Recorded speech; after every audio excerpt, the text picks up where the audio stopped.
Hello. हम लोग कक्षा 10 के 1.1 और 1.2 देख चुके हैं। अब चलेंगे 1.3 पे।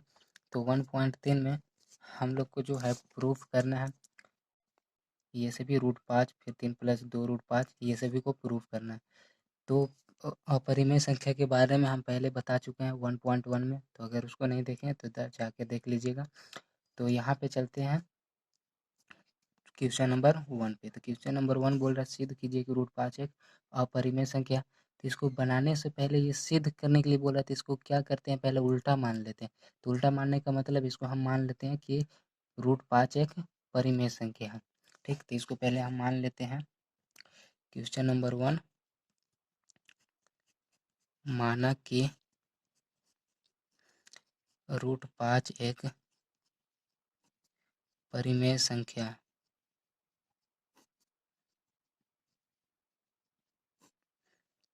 परिमेय संख्या हम इसको मान लें कि √5 जो है एक परिमेय संख्या है।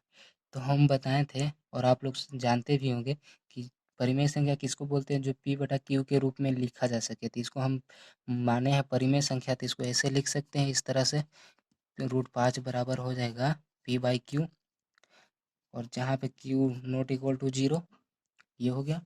और फिर एक और बताए थे Q जो P और Q है, P और Q का HCF कितना आना चाहिए, P और Q का HCF 1 आना चाहिए, तभी वो क्या होता है, परिमेय संख्या होता है। तो ये हो गया।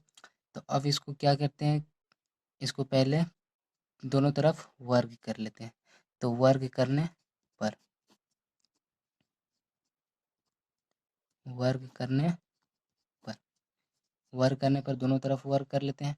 तो ये कितना हो जाएगा, √5 का स्क्वायर हो जाएगा, बराबर में हो जाएगा P/Q का स्क्वायर हो जाएगा। अब तो आप लोग को पता ही होगा कि हाँ, स्क्वायर से रूट कैंसिल हो जाता है। तो यहाँ पे हो गया 5 बराबर हो जाएगा, दोनों को अलग अलग स्क्वायर कर देते हैं, तो P² हो जाएगा, Q² हो गया ये। अब यहाँ पे क्या करते हैं कि इसको यहाँ पे ले चल आते हैं। तो 5Q² बराबर हो गया P², ये हो गया। अब इसको सीधा करके लिख देते हैं, P² बराबर हो जाएगा 5Q², ये हो गया। तो यहाँ पे जो है ये जो P है 5 से विभाज्य है। यहाँ पे जो P है वो 5 से विभाज्य है। तो यहाँ पे लिखेंगे चूँकि P² 5 से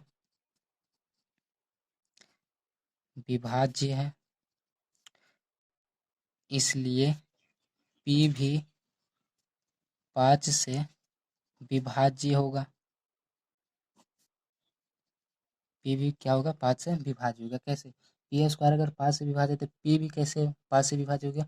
एक आपको दिखाते हैं पर में, जिसमें किताब में ही आप लोग को बताया गया है कि मान लीजिए P एक अभाज्य संख्या, यदि P A² को विभाजित करती है तो P ए को भी विभाजित करेगी, जहाँ ए एक धनात्मक पूर्णांक है। जैसे देखिए, ये तो आप लोग प्रमेय देख लिए, अब आप लोग को एग्जाम्पल देके सिखाते हैं।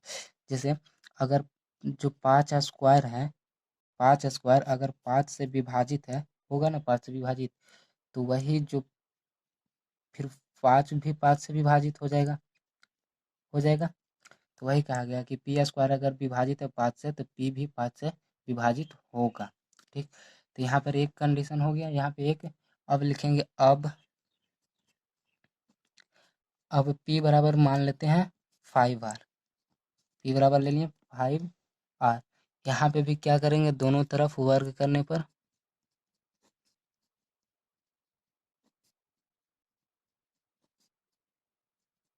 दोनों तरफ वर्ग करने पर दोनों तरफ वर्ग कर देंगे तो हो जाएगा इतना, P² बराबर हो जाएगा 5R²। तो अब इसको खोल देंगे, P² बराबर हो जाएगा 25R² हो गया। अब यहाँ पे इसको एक नाम दे देते हैं, जो P² का वैल्यू है यहाँ पे 5Q², इसको यहाँ पे ला के पुट कर देते हैं। तो यहाँ पे लिखेंगे कि P² का मान रखने पर, P² का मान रखने पर, तो P² बराबर कितना था, 5Q²। तो यहाँ पर रख देंगे 5Q²। तो 5 क्यू स्क्वायर बराबर हो जाएगा 25 आर स्क्वायर हो गया। अब ये 5 से तो 25 कट जाएगा 5, तो यहाँ पे क्या हो जाएगा क्यू स्क्वायर बराबर हो जाएगा 5 आर स्क्वायर हो गया। अब यहाँ पे भी देखिए तो यहाँ पे क्या है, यहाँ भी जो है 5 से क्यू स्क्वायर विभाजित है कि नहीं, 5 से क्यू स्क्वायर विभाजित है, तो इसको भी वैसे ही लिख देंगे, जिसको ऐसे ही लिखेंगे, जिसको ऐसे लिख देंगे कि पी स्क्वायर 5 से विभाजित है, तो यहाँ पे क्यू हो जाएगा क्यू स्क्वायर 5 से विभाज्य है, इसलिए क्यू भी 5 से विभाज्य होगा। तो लिखते हैं इस तरह, चूंकि क्यू स्क्वायर 5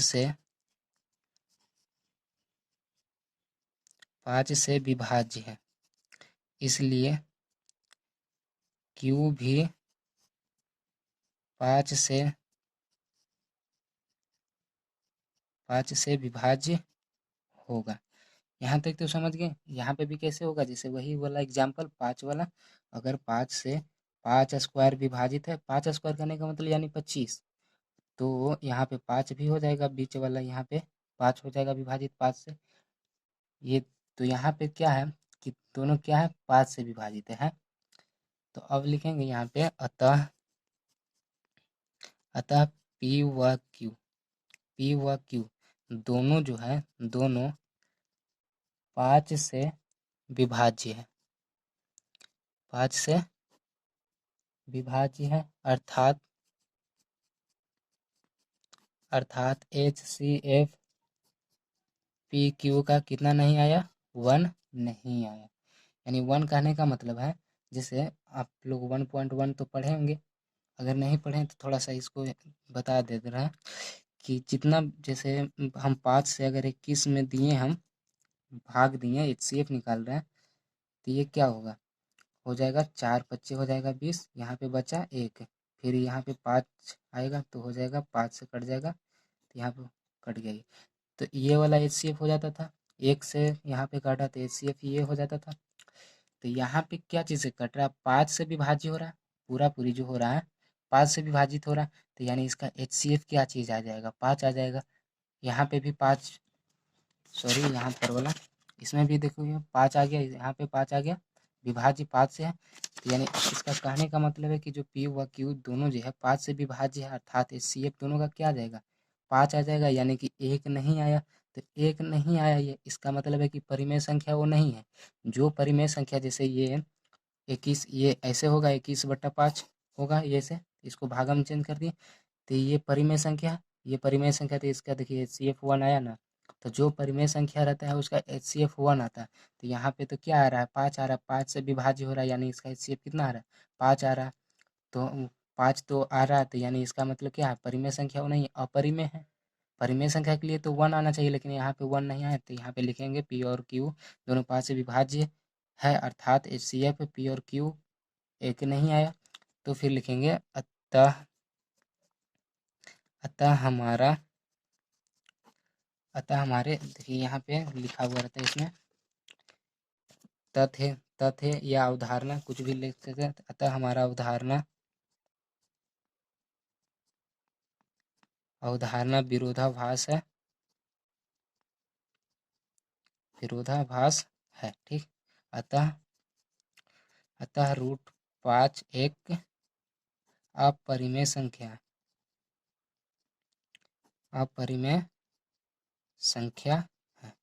समझ गए, ये वाला बन गया।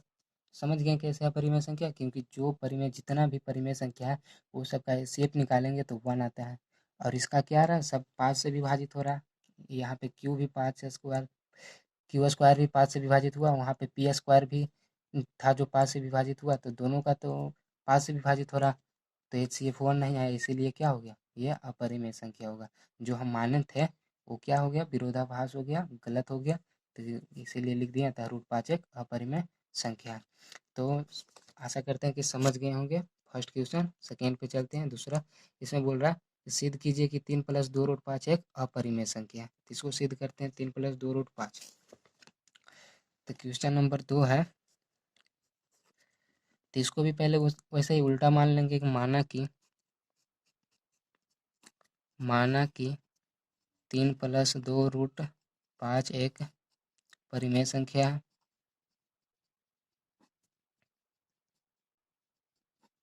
एक परिमेय संख्या। तो परिमेय संख्या जैसे ही हम बोलते हैं इसका मतलब वो p बटा q के रूप में होगा। तो लिखेंगे 3 + 2√5 बराबर p बटा q, जहाँ पे q बराबर 0 नहीं रहना चाहिए। और क्या, HCF p और q का कितना होना चाहिए, 1, यही ना।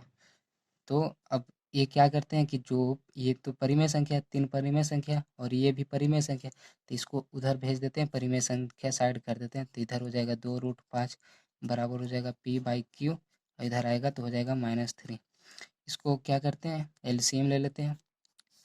तो 2√5 हो गया बराबर हो जाएगा p-3q बाई हो जाएगा q, और ये 2 को नीचे लेके चलाते हैं तो हो जाएगा √5 बराबर हो जाएगा 5 - 3q बाई हो जाएगा 2q। ये हो गया। तो यहाँ पे देखिए इधर तो हो गया अपरिमेय, इधर हो गया परिमेय। तो यहाँ पे लिखेंगे चूंकि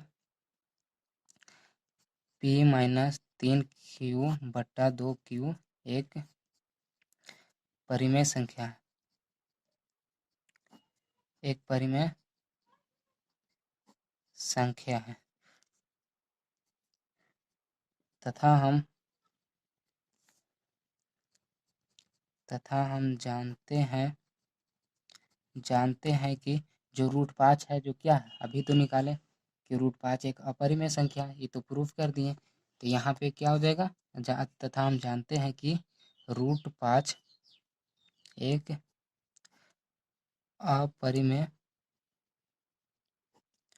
अपरिमेय संख्या है, अपरिमेय संख्या, ठीक। तो इसका मतलब, कहने का मतलब क्या हुआ, अर्थात जो है p-3q बटा 2q जो है बराबर नहीं है दोनों, नहीं ना, ये परिमेय है ये अपरिमेय है, तो कहाँ से बराबर हो जाएगा।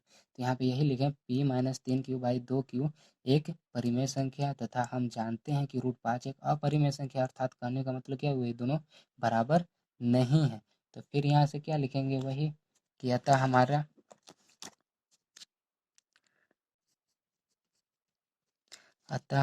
अवधारणा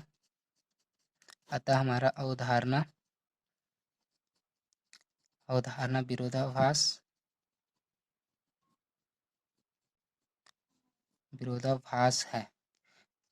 अतः 3 + 2√5 एक अपरिमेय संख्या,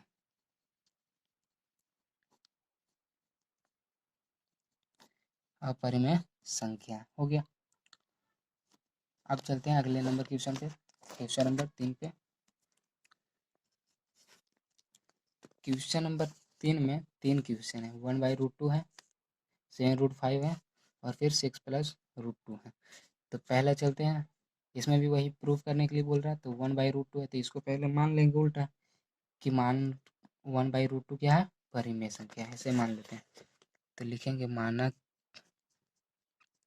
1/√2 एक परिमेय संख्या है,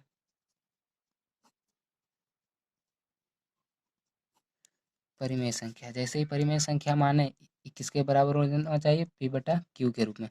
तो 1 हो जाएगा √2 बाई हो जाएगा p/q, और जहाँ q नॉट इक्वल टू 0, और क्या HCF कितना आना चाहिए, p और q का 1, यही ना। अब इसको लिखेंगे क्या, इसको कर देते हैं, गुणा कर देते हैं, तिरछा तिरछी गुणा, इसको इससे इसको इससे, तो हो जाए q बराबर हो जाएगा p√2। फिर इसको इधर लेके चलाते हैं तो q बराबर हो जाएगा p बराबर में हो जाएगा √2। इसको सीधा करके लिख देते हैं, इधर √2 बराबर हो जाएगा q/p, ऐसा लिख दिए। अब इसको क्या करते हैं ना कि देखिए परिमेय है और ये अपरिमेय है। तो फिर उसको जैसे यहाँ पे लिखे थे, सब में यही चलेगा, लैंग्वेज सब में यही चलेगा। जैसे यहाँ पे जो √5 में निकाले, या तो हमको √2 दे दे, या √3 दे दे, √7 या √11, कुछ भी ऐसा हम दे दे, सब में यही कंडीशन चलेगा, किसी का अलग नहीं रहता। सिर्फ जहाँ पे √5 रहेगा वहाँ पे √5 देंगे, जहाँ पे √2 रहेगा वहाँ पे √2, जहाँ पे √3 रहेगा वहाँ पे √3, बस लैंग्वेज यही रहेगा बस। अब ऐसे ही इसमें बस चेंज क्या रहेगा, यहाँ से यहाँ तक में चेंज रहेगा, बाकी सब कुछ लैंग्वेज जो है ये सब का वैसे ही रहेगा। जैसे इसमें देखिए, इसमें चेंज क्या जी हो रहा है इसमें, और देखिए आगे देते हैं, चूंकि इसमें लिखेंगे, चूंकि क्यू बाई जो पी है, क्यू बाई पी एक अपरिमेय संख्या है, एक परिमेय संख्या है, जबकि क्या, रूट टू, जबकि रूट टू क्या है, सॉरी, जबकि रूट टू एक अपरिमेय संख्या है, अपरिमेय संख्या है। अर्थात कहने का मतलब क्या हुआ, अर्थात जो रूट टू है बराबर नहीं है क्यू बाई पी का, ये हो गया। तो यहाँ पे लिखेंगे अतः हमारी अवधारणा हमारी अवधारणा हमारी अवधारणा विरोधाभास है, विरोधाभास है। अतः 1/√2 एक अपरिमेय संख्या, अपरिमेय संख्या है। ठीक, समझ गए इतना। बस सब में लैंग्वेज यही रहेगा, सिर्फ बीच वाला चेंज होएगा, यहाँ से यहाँ, यहाँ से यहाँ चेंज हो जाएगा बस। तो अगला नंबर चलते हैं क्वेश्चन पे। तो दूसरा है 7√5। दूसरा पे चलते हैं 7√5। इसको भी मान लेते हैं पहले, वैसे ही माना 7√5 एक परिमेय संख्या है,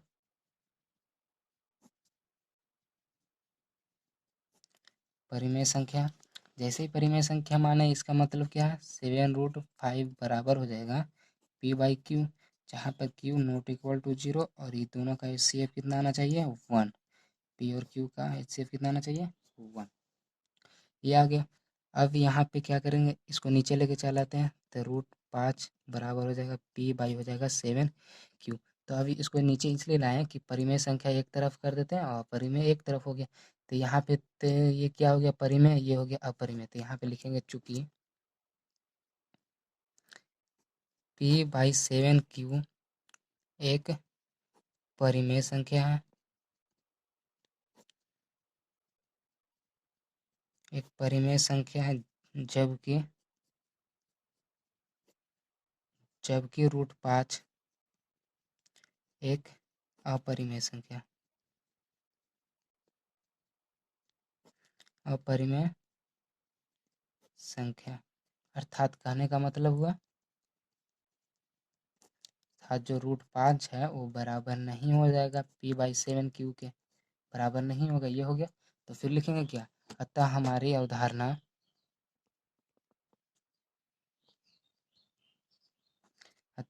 अवधारणा विरोधाभास है।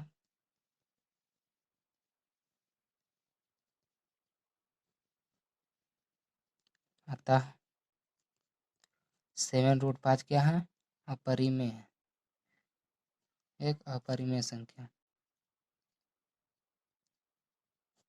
अपरिमेय संख्या है। ये हो गया यहाँ तक।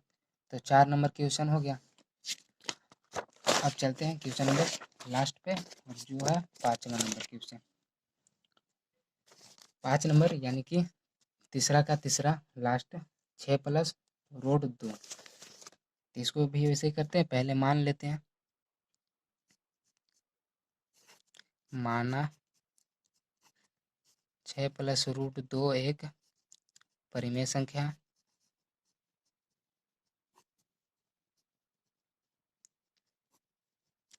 जैसे ही परिमेय संख्या बोले ये क्या होना चाहिए, p/q के रूप में होना चाहिए। तो इसको p/q के रूप में लिख देते हैं, बराबर में हो जाएगा p/q, जहाँ पर q नॉट इक्वल टू 0 और HCF p और q का कितना आना चाहिए, p और q का HCF 1 आना चाहिए। ठीक, तो यहाँ पे क्या करते हैं, ये प्लस में है ना, इसको उधर जाएगा तो माइनस में हो जाएगा। तो √2 बराबर हो जाएगा p/q माइनस हो जाएगा 6, हो गया ये।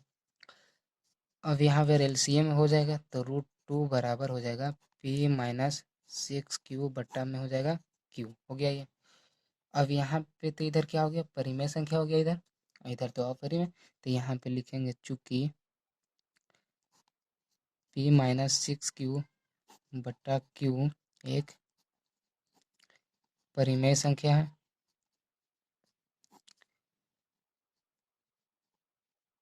एक परिमेय संख्या है तथा हम जानते हैं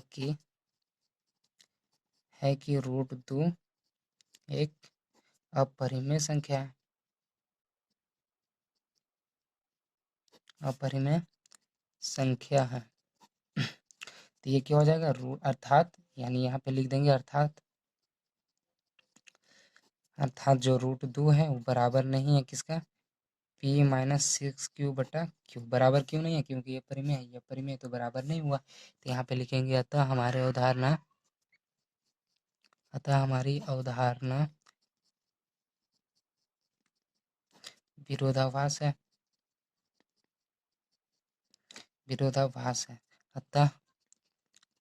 अतः क्या 6 प्लस रूट 2 एक अपरिमेय संख्या।